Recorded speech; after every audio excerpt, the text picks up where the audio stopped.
Seems secondary. Yeah. That's pretty good. I've heard my girlfriend's dad is real big into, he's kind of aware what's going on, but he's real big into the economics, and he was listening to someone, not Peter Schiff, but someone who's very much like him, saying there's going to be the second Great Depression is going to be later this year. It's possible. So what would you like to talk about? Well, first, would you introduce yourself and tell us your area of expertise? Hi, my name is George Humphrey. I live here in Austin, Texas. I was on the Austin City Council back in the 80s. I've been involved in politics all my life. I have a degree in economics from the University of Houston, and I love life. Woo! Now, you're also an author, correct? Yes, I am. I've written 4 books. I've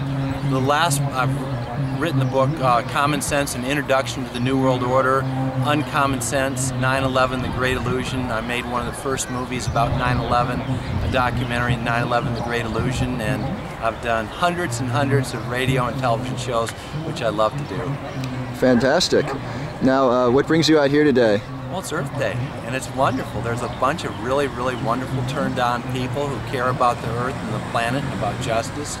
And I get to meet people like you, and we get some fresh vegetables. And just as important as the economic and the political issues is the importance of individuals waking up to their own self-responsibility and their connection with the Earth, and making gardens right in their home, and having composting and water collection and recycling, and just, you know, think globally and act locally.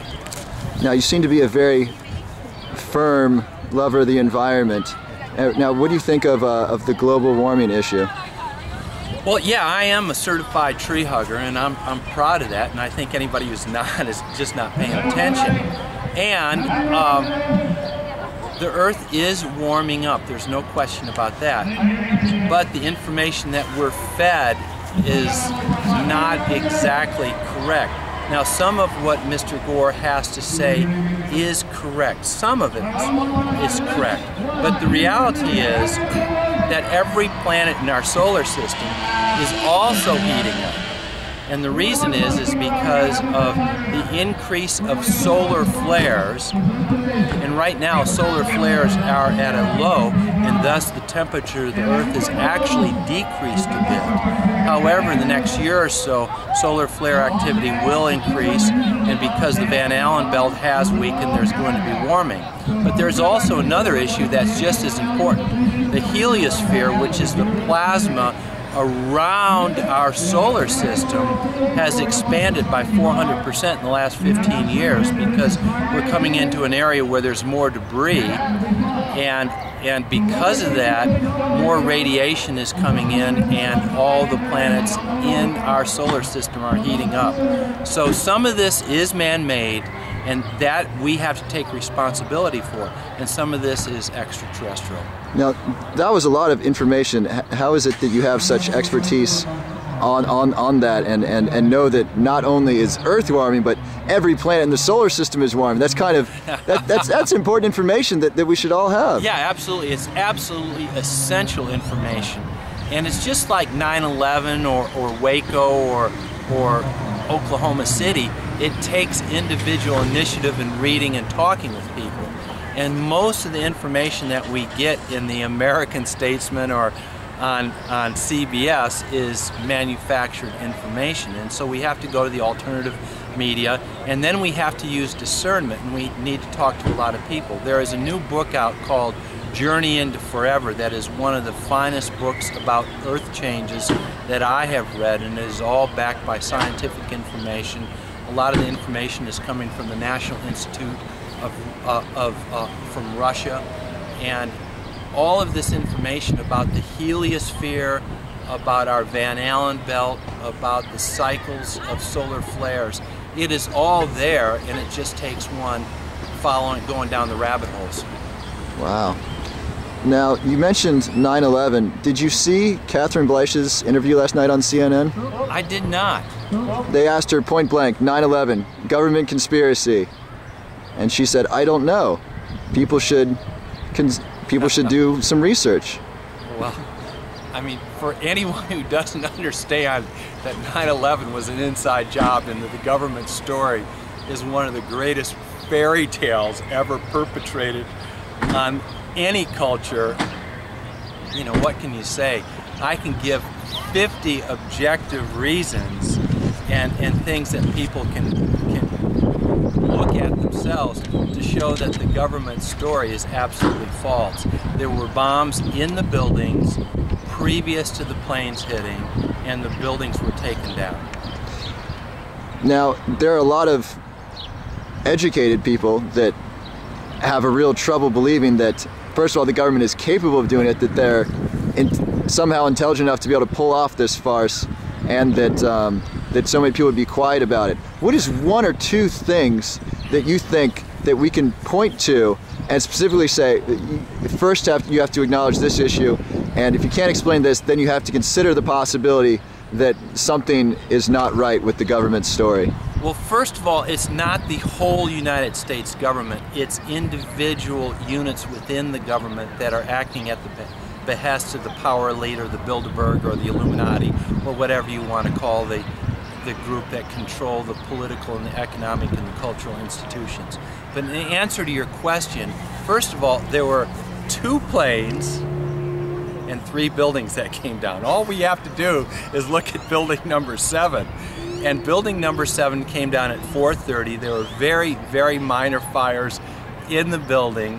It was not hit by any debris. It was not hit by a jet, and it came down all by itself. That is structurally and architecturally impossible. There were bombs in the building. Secondly, all you have to do is take a look at what's called gravity and look at buildings 1 and 2. Buildings 1 and 2 were 1,066 feet high, and according to Newtonian physics, in a free fall, the fastest that they could come down would be in 10.3 seconds. And this is just science. And the north building came down in 10.6 seconds. The south building came down in 9.4 seconds. This exceeds the rate of gravity that a bowling ball would free fall. And of course, people realize there were 144 large steel girders underneath the building, holding the building up. They offered absolutely no resistance. The only way these buildings could come down that fast were if there were implosions within the building, creating a vacuum to pull the building down faster. And finally, you know, and continuing, there are not 1 or 2, but dozens and dozens of witnesses who've testified that there are bombs in the building. We have pictures of the explosives going off. We have the forensics of the explosives in the building. We have the testimony of the firefighters. I mean, we can go on and on and on. And this is kind of old news, but if people don't understand this yet, then they have to go back. And most people have what is called cognitive dissonance. That is a psychological defense mechanism that we all have. And we all want our government to be good. We all want to believe and trust. And when you invest your time, energy, or money in something and find out that it's not true, the psychological tendency is to defend your point of view. And most people in our country right now are going through that psychological defense, that cognitive dissonance. And even though we have the pictures of them doing it red-handed, people don't want to look at it because the concept of our own government that's supposed to be for the land of the free and the home of the brave and for freedom, and realizing that our government is run by gangsters, that our media is run by gangsters, that our political and economic system is completely corrupt. This is a big thing to think about. This is huge to think about. Now the question is if somebody has the courage to think about this and really look at this, then one has to make a choice. Do you go along with the prevailing paradigm, or do you stand up for what's right and just and good for this nation? And why would 9/11 be an inside job? Who's going to benefit, and why would the government commit such an atrocity? Well, what's the motive? That is absolutely an excellent question. And when you ask, whenever there's any problem or something like 9/11, you always have to ask yourself the question, qui bono, which is a question that the Romans would always ask when Rome was still a republic. And qui bono means who benefited. And ask yourself, did the people in Iraq benefit? No. Did the people in Afghanistan benefit? No. Did the American people benefit? No. Who benefited? The FBI, the CIA, the NSA all had increases in their budget by over 100%. The military-industrial complex had huge, not multi-million or billion, but trillions of dollars of new spending. The people who want to control the people of this country were able to institute Homeland Security, the Patriot Act, some of the most unconstitutional actions ever in the history of this country, all because the people of this nation were in fear. There's the three things: thesis, antithesis, synthesis, or problem, reaction, solution. And those, what I call the power elite, created this problem. The reaction was fear, and the answer was more control by the power elite. And so quite clearly, those who gained more power from this were the power elite, the Illuminati, whatever you want to call them. Is Barack Obama bringing change? Yeah, he's bringing a heck of a lot of change, but it's not the change that 99% of the people who supported him wanted. Every single one of his campaign promises, he's broken. If you loved Bush, you'll love Barack Obama. 50% higher military spending than Bush even asked for. 57,000 more combat troops in Afghanistan. Nukes being put in Europe aimed at Russia. Not millions or billions, but trillions for the bankers, the very people who created this financial mess and who are the very people who paid for the Obama campaign. More nuclear power. I mean, the list just goes on and on and on. And yes, he is a very fine speaker. Yes, he is very charismatic. But is he a man of the people and for the Constitution? No. Is he a man for the special interest? Yes. So you would say that Obama and Bush work for the same people or are working with the same agenda? Of course they are. I mean, they're two heads of a two-headed snake. And, you know, within the Republicans and the Democratic Party, they fight among themselves. But everything is based upon the pyramid, and only those at the highest levels really understand. And there are many levels above Obama and Bush. But clearly, the people of this country have to understand we do not have a two-party system. We have a system. We have a party system that is a party for the power elite. And there is basically no difference in the leadership between the Republicans and the Democrats. And if you think differently, you're just fooling yourself. What's the quote-unquote end game? The end game is power. It's always been power. And that's the way it's been since the start of man. And quite clearly, 9/11 was the large gambit of the power elite of the Illuminati, and I believe that they went too far. And quite clearly, their philosophy is order out of chaos, and they're creating chaos, completely destroying the economy of this nation, absolutely destroying the economy of this nation. And it's just going to be months or a few years before we see an economic tsunami that really makes 2008 look small. So what do we the people do? Well, doing exactly what you're doing is, first of all, knowledge is power. You know, and most of the people of this country are still in the dark. So we have to talk to them about things that they can understand. And then we have to educate people about the history of what's going on. And we have to increase our numbers, because we have to get a group of people that we can protect ourselves. But just as importantly as all the economic and the political things, we have to take care of ourselves. We have to take care of our health. We need to live in joy. We need to expand our love. We need to expand our circles of community, create community. We have to plant our own gardens. We have to take care of this planet Earth, because the issues that are facing this world are going to make the national issues of the politics and the economy seem secondary in a couple of years from now. Now, you mentioned trillions of dollars for the bankers. Can you be specific about that, how they got that? Yeah, I sure can be. I mean, I've been writing about this for years and years and years. And in 1998, the Glass-Steagall Act, which was passed in the 30s to differentiate between the banks and the financial institutions, was taken away, and that meant that there was just basically an orgy of financial spending and manipulation that was going on, starting with the derivatives. And quite clearly, the toxic derivatives are the 10,000-pound pink elephant sitting in the living room that nobody's talking about.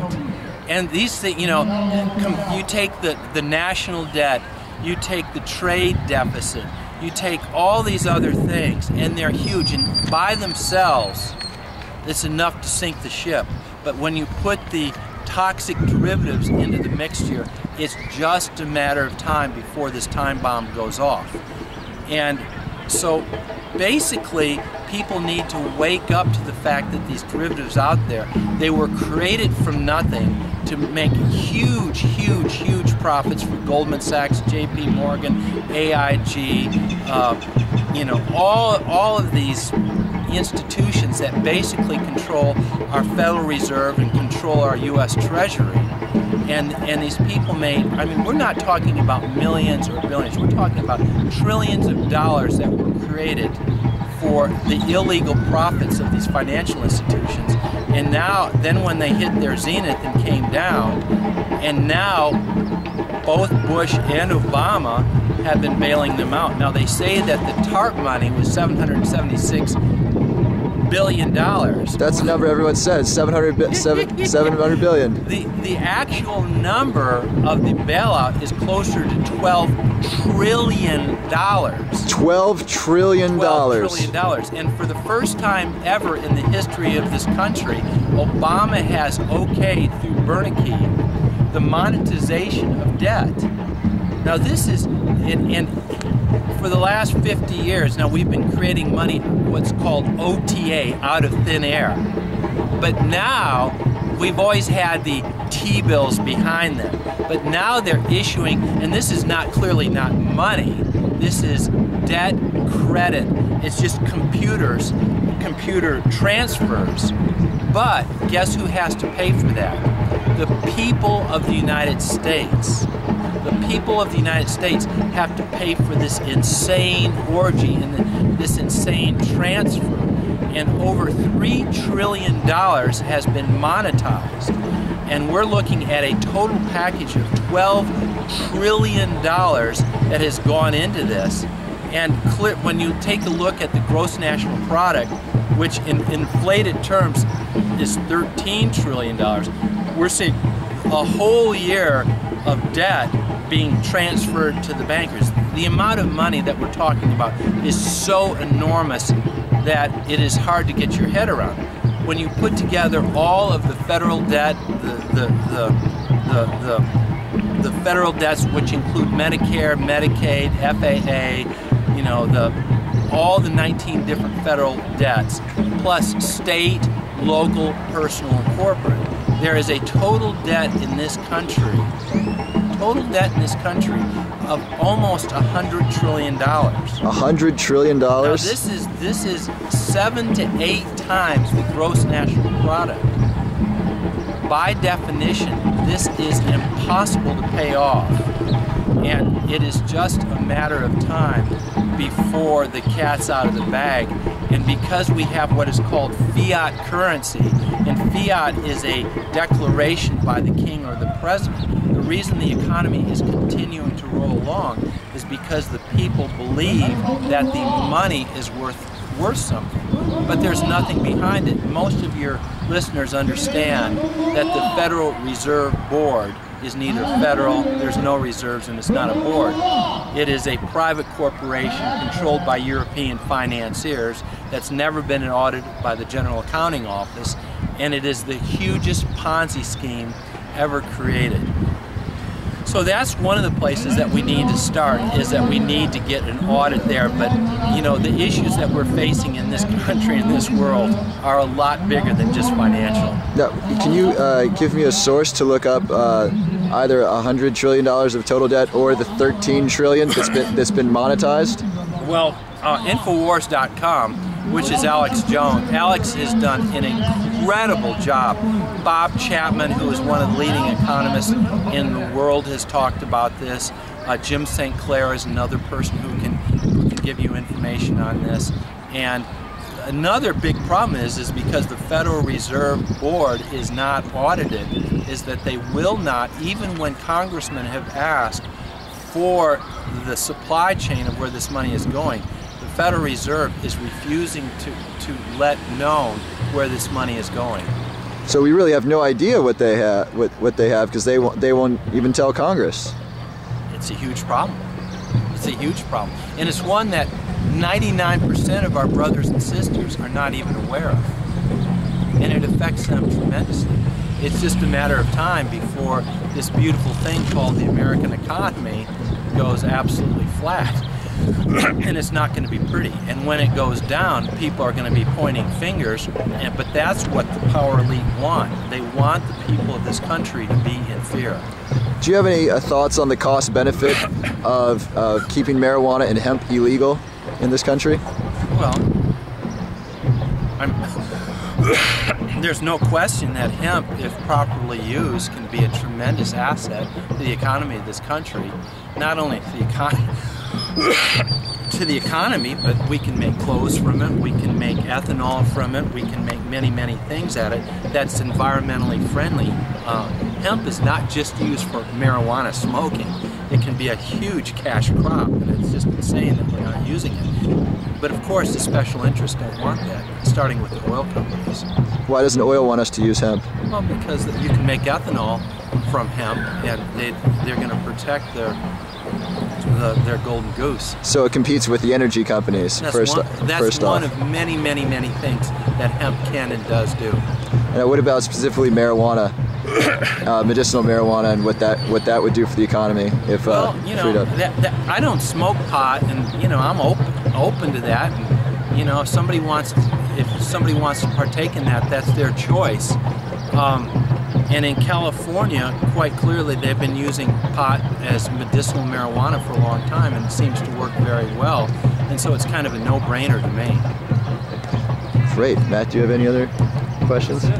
Thank you so much for giving us your time on this lovely Earth Day. It's just isn't it wonderful? It's just wonderful to be outside on this day and see all this. This is just wonderful. Thanks again. I really appreciate it.